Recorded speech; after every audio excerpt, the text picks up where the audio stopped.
I think after you did the interview with Putin, you put a clip, I think on TCN, where like your sort of analysis afterwards. Yeah, it wasn't much of an analysis. No, but what stood out to me is you were kind of talking shit about Putin a little bit. Like you were criticizing him. Why wouldn't I? It spoke to the thing that you mentioned, which is you weren't afraid. Now, the question I want to ask is, it would be pretty badass if you went to the supermarket and made the point you were making, but also criticized Putin, right? Criticize that there is a lack of freedom of speech and freedom of the press. And in the supermarket? Yes. Oh, you mean if I also said that? Well, yeah. I mean, of course I think that. I'm not. So I guess part of it is that I'm a little, because I have such a low opinion of the commentariat in the United States and the news organizations, which really do just work for the U.S. government.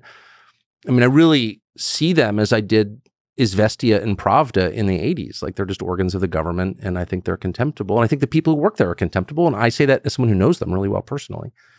I think they're disgusting. That I'm a little bit cut off kind of from what people are saying about me because I'm not interested. But so I try not to be defensive. Like, see, I'm not a tool of Putin. But the idea that I'd be flacking for Putin when, you know, my relatives fought in the Revolutionary War, like I'm as American as you could be, it's like crazy to me. Anne Applebaum calls me a traitor to my, okay, right. It's just like so dumb. But no, of course they don't have, no country has freedom of speech other than us. Canada doesn't have it.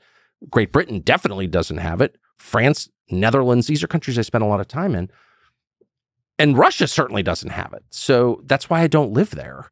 I'm just saying our sanctions don't work. That's all I was saying. And we don't have to live like animals. We can live with dignity.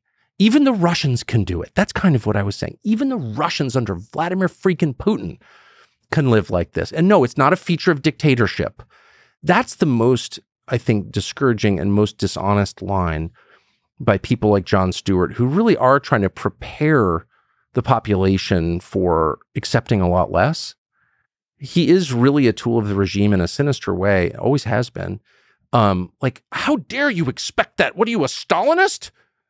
It's like, no, I'm an American. I'm like a decent person. I just want to be able to walk to the grocery store without being murdered. Is that too much to ask? Shut up, then you don't believe in freedom.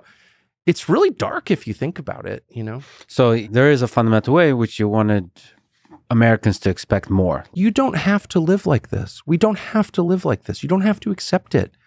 You don't. And everyone's afraid in this country they're going to be shut down by the tech oligarchs or have the FBI show up at their houses or go to jail. And people are legit afraid of that in the United States. And my feeling is, so? Like, show a little courage. Like, what is it worth to you for your grandchildren to live in a free, prosperous country? It should be worth more than your comfort. That's how I feel.